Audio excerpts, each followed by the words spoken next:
In this video, we're going to cover the favorite books of Mark Cuban, Steve Jobs, Jeff Bezos, Jamie Dimon, and Peter Thiel. Keep watching to find out what's on their bookshelves, and if you stay until the end, I'm going to share a pretty interesting story about how one of these successful businessmen created a fortune in their Roth IRA worth over $5 billion. And what's fascinating about that is that these IRA accounts have a contribution limit per year of roughly $5,000 to $6,000. And there's usually an income limit on who is allowed to contribute to these types of accounts. So to hear that a billionaire was able to amass an account balance of over $5 billion is pretty astonishing. So stay until the end to hear that story. There are some billionaires that you might not know who fly under the radar, but I think it's pretty safe to say that Mark Cuban isn't one of those people. Mark Cuban is a famous entrepreneur. He's a star on the hit TV show Shark Tank. He's an investor, and he's the owner of the NBA's Dallas Mavericks. He has a net worth of over $4 billion. The first book we're going to cover on Mark Cuban's list of favorite books is actually his own book, and it's called How to Win at the Sport of Business. A lot of people consider Mark Cuban to be lucky, and if you know his backstory on how he amassed his original fortune, I can understand why you might think that. Some of the timing, in terms of the structure in which he sold those companies, looking back on it is pretty lucky. But I'm a big believer that the harder you work, the luckier you get, and you gotta work hard, put yourself in those situations. So I wouldn't personally say that he's completely lucky, and clearly he's gone on to do some awesome things since then. But regardless of whether you think he's lucky or not, his book gives a lot of great information and feedback and advice on how to be a successful entrepreneur and investor. Cuban's second book is The Gospel of Wealth by Andrew Carnegie. There are some billionaires that try to avoid paying taxes as much as possible, such as the story that we'll talk about at the end of this video. Cuban, on the other hand, thinks the most patriotic thing you can do is to get rich and pay taxes. Cuban actually originally read this book as part of his MBA program, but it quickly turned into one of his favorites and has been a source of lifelong inspiration. Rework by David Hansson and Jason Fried is third on Cuban's list. Cuban likes this book so much that he's gone as far as to say he'd rather invest in somebody that has read this book than who has an MBA, which is pretty interesting because we just talked about how Cuban has an MBA himself. One of the biggest reasons why Cuban loves this book and likes to invest in people who have read it over an MBA is because it stresses the importance of focus. And Cuban says that this is absolutely vital in business. The Only Investment Guide You'll Ever Need by Andrew Tobias is next on Cuban's list. I'm not usually the type of person that reads books that has titles like this. A couple other examples are Ramit Sethi's I Will Teach You to Be Rich or Tim Ferriss's 4-Hour Workweek. I took a long time to read these books because I thought that the titles were gimmicky. I kind of felt the same way about this book. But Cuban says the title really does what it says, and it's been one of the only investment books that truly made sense to him. The Innovator's Dilemma by Clayton Christensen is the final book on Cuban's list. And you probably just heard me say the last book on Cuban's list, so why am I holding up two books? Well, one is The Innovator's Dilemma by Christensen, and the second one is The Innovator's Solution, also by Christensen. He wrote the Dilemma book first, and then followed up with The Solution a couple years later. The Solution book isn't on Cuban's list, but I figured it was at least worth noting in case you wanted to read it afterwards. There's a lot of entrepreneurs that wonder why some things work and why others don't, and Cuban was the same way. He said that The Innovator's Dilemma actually really helped him understand the dynamic between why some things work and why others don't. Like Cuban, the next billionaire on our list is one you've probably heard of before, and that's Steve Jobs. Steve Jobs was the co-founder, CEO, and chairman of Apple. But what you might not know is that Jobs was actually the chairman and majority shareholder of Pixar. And then when Pixar was later acquired by Disney, Jobs actually was on the board of directors for Disney. Unfortunately, Jobs isn't with us today, but at the time of his passing in 2011, he had a net worth of over $7 billion. In our previous Billionaires' Favorite Books video, we covered the favorite books of Warren Buffett, Bill Gates, Elon Musk, and Charlie Munger. I'll be sure to put a link to that below in case you're interested in checking that one out too. But what was interesting was that some of these billionaires had a broad-ranging topic of books on their list, while other billionaires were really focused on the topics of their books. Steve Jobs falls into the category of having a broad range of topics in the list of his favorite books. It's actually pretty interesting because a lot of people considered Steve Jobs to be really harsh and very hard-nosed. Yet, when we go through his list of books, you'll notice that there's quite a few about being Zen and meditation. So it's interesting to see this dynamic between Steve Jobs seeming harsh on the outside to many, yet his favorite books being about Zen and meditation. The first book on Jobs' list is Atlas Shrugged by Ayn Rand. In addition to being considered harsh by many, Jobs was known as a free thinker. And this book explains a hypothetical example of what society might be like if society's most prominent and successful industrialists had abandoned their futures and their nations. Be Here Now by Ram Dass is next on Jobs' list. It's one of the first books Jobs read on spirituality, and it ended up being one of the most influential as well. He's actually recommended this to a lot of his close friends, and they said it had a huge impact on them too. I did mention that it was interesting that Jobs had quite a few books on Zen and meditation, and this book is no different. The third book on Jobs' list is Zen Mind, Beginner Mind by Shunryu Suzuki. Similar to the last book, this book really touched Jobs because of its focus on meditation. And Jobs has been quoted to say that in the search for Zen, a lot of people really forget what it's all about. The fourth book on Jobs' list is Only the Paranoid Survive by Andrew Grove. Jobs has said this is his favorite business book, and he recommends that everybody reads it. It talks about the transition of a company's competitive position and how to adapt. Jobs says that every business and every person goes through this. So it's really important for everybody to read this book. And if you know a little bit about Jobs, I've watched a couple of his documentaries and read some of his books. The title of Only the Paranoid Survive, to me, seems really fitting for how Jobs handled certain things at Apple. The last book on Jobs' list is Cutting Through Spiritual Materialism by Chögyam Trungpa. Jobs has given this book to many of his friends because it was a no-nonsense book that takes a critical view of the path to self-development. Jobs says it teaches people to not get sidetracked in development and to focus on an ever-changing world. Of the billionaires that we're going to cover in this video, Jobs, who we just covered, and Bezos, who we're about to cover now, has probably had the biggest impact on you. Jeff Bezos is currently the founder and executive chairman of Amazon and the founder of Blue Origin. Bezos went to Princeton back in the 80s, and he holds a degree in electrical engineering and computer science. He even worked on Wall Street for a bit after graduating from Princeton and before starting Amazon. Today, he has a net worth of over $200 billion, making him one of the richest people in the world.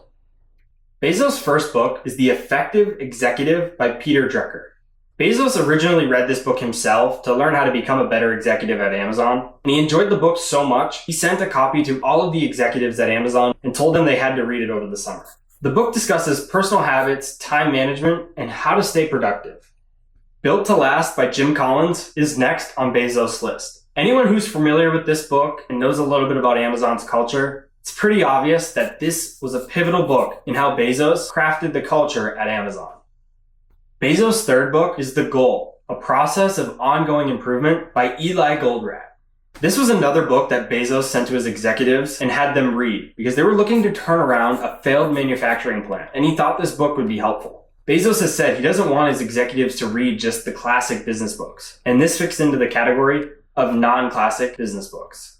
The book doesn't have the most obvious plot to become a bestseller or to inspire such a successful billionaire, but it succeeded in doing both.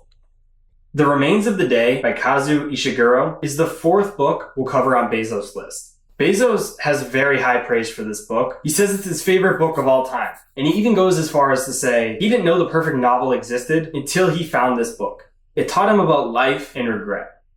The last book we'll cover on Bezos' list is The Black Swan by Nassim Taleb. When Bezos was approached by Brad Stone, who has written the most comprehensive book on Amazon called The Everything Store, Bezos took a page out of Nassim Taleb's book, The Black Swan, and asked Brad Stone how the narrative fallacy could be avoided.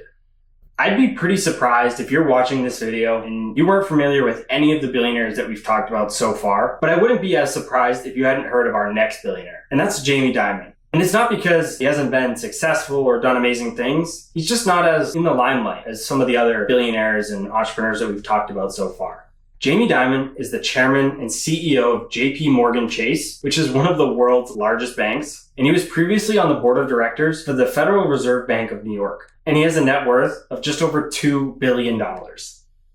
The first book on Dimon's list is called Jack, Straight from the Gut by Jack Welch. Jack Welch is considered from many to be the greatest CEO of all time, and this book talks about how to rebuild a company with the right people. Dimon actually made all his summer interns read this book at JP Morgan Chase. Sam Walton, Made in America, is the second book we'll cover on Dimon's list of favorite books. There are some books that are tactical and provide a checklist of how to be successful in whatever that book is talking about, but this book is not one of those cases. Rather, this is an open-hearted story of how Walmart turned into an empire through old-fashioned hard work and elbow grease, despite some of the mistakes that have been made along the way. Life is What You Make It by Peter Buffett is next on Dimon's list, and you might recognize that last name, Buffett. It's because it's the same last name as this pretty successful investor that you might have heard of. And Peter is actually his son. Dimon likes this book because it's an account of how Peter realized he could do anything in life. And it's not because of the money, but because he can choose to find his own way in life.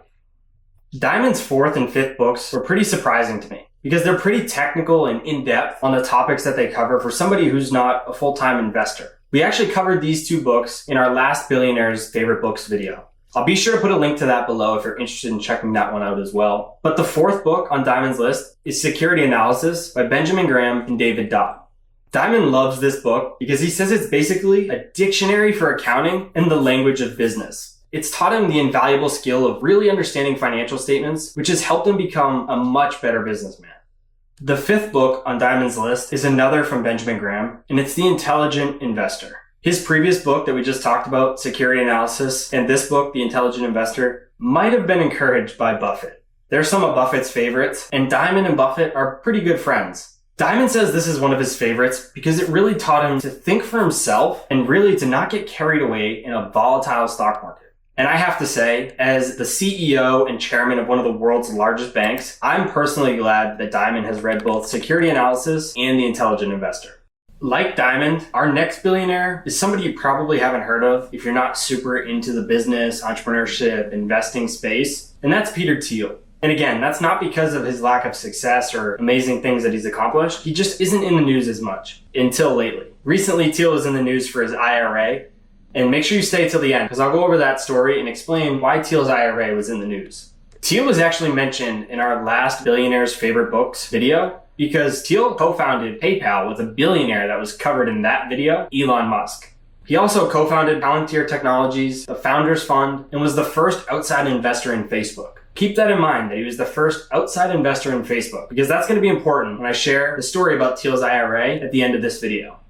First on Thiel's list is Things Hidden Since the Foundation of the World by Rene Girard. Thiel says that the books that have had the most impact on him have been written by Girard. This book specifically is Girard's masterpiece and blew Thiel away. It's a guide on understanding people and yourself. Thiel's second book is The New Atlantis by Francis Bacon. This book describes a utopian society where people are driven by the passion for scientific discovery. The final book we'll cover on Thiel's list and in this video is actually Thiel's book himself. It's called 0 to 1. Thiel didn't plan on writing this book, but he was giving a bunch of lectures at Stanford about entrepreneurship, business, and technology. There was a student who took such detailed notes that Thiel was able to take that student's notes and turn it into this book, 0 to 1. I told you guys if you stayed until the end of this video, I would share a pretty fascinating story that broke recently about how the last billionaire that we just covered, Peter Thiel, was able to amass a $5 billion fortune in an everyday American's retirement account, the Roth IRA. So let's dive into that here. In case you're not familiar with what a Roth IRA is, it's an individual retirement account, which is what IRA stands for. And being a Roth means that you contribute money that has already been taxed, your income that has already been taxed. You put that money into your Roth, and generally, as long as you wait until a certain period of time, usually retirement, you're able to remove that money completely tax-free. Now, the caveat here is that because it's such an awesome tax benefit for us here in the US, the IRS and the government has put different restrictions on who can use it and how much you can contribute to it. In any given year, you're able to contribute between $5,000 and $6,000 per year into a Roth IRA account. And you can only do so if you're below the income threshold. It's pretty safe to say that Thiel isn't below the income threshold to contribute to a Roth IRA. So how was he able to do this? And how was he able to turn an account that you can only contribute $5,000 or $6,000 a year into $5 billion?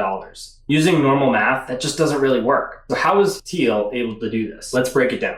Back in the late 90s, Thiel was below the income threshold. Thiel was able to contribute roughly $2,000 to a Roth IRA. Over time, he potentially used some backdoor strategies to get some more money into the Roth IRA. But overall, in the late 90s, he left that IRA with roughly $2,000 in it. And then what he did was he took the Roth IRA and put it into what we call a self-directed IRA. And I'm not going to go into the specifics of a self-directed IRA and entirely how they work on it, because that could be an entire video in and of itself. But the big difference is that a Roth IRA, a traditional Roth IRA, the only things you can typically invest in are stocks, bonds, and mutual funds. But when you put the money into a self-directed IRA, you can start to invest in some more alternative type investments. It doesn't have to be just stocks, bonds, and mutual funds. You can invest in cryptocurrency, real estate, private companies, and a lot more. So what Thiel did, remember how I mentioned earlier in the video, Thiel was the first outside investor in Facebook? It's expected that Thiel used some of the money from his Roth IRA to buy very discounted shares of Facebook. And then when Facebook IPO'd, of course, Thiel had a massive windfall. And it's said that he's done this with other companies throughout time. And that is how Thiel was able to amass a $5 billion Roth IRA. And just to put that into perspective, to wrap up the story, the average Roth IRA balance in the US in 2018 was under $40,000. And I just recently talked to a relatively large self-directed IRA company, and they have $4 billion in total customer assets with over 21,000 customers, and they've been in business for over 40 years. And their total assets are $1 billion less than what Thiel has in his own IRA. If you guys like that story I just shared about Thiel's IRA and you like us covering billionaires' favorite books, be sure to like this video and leave a comment below of the billionaires that you want us to cover in future videos. Thank you guys for staying all the way to the end. Be sure to subscribe to our YouTube channel and click the notification bell so you don't miss out on any of our future videos. And if you want to connect with me personally, you can find me on Twitter and Instagram with my username, TheRobertLeonard. Until next time, see you guys. Thanks for watching. Make sure to subscribe and hit that notification bell so you don't miss out on our next podcast episode and new investing resources. What are your takeaways and thoughts about this discussion? Let us know in the comments section below.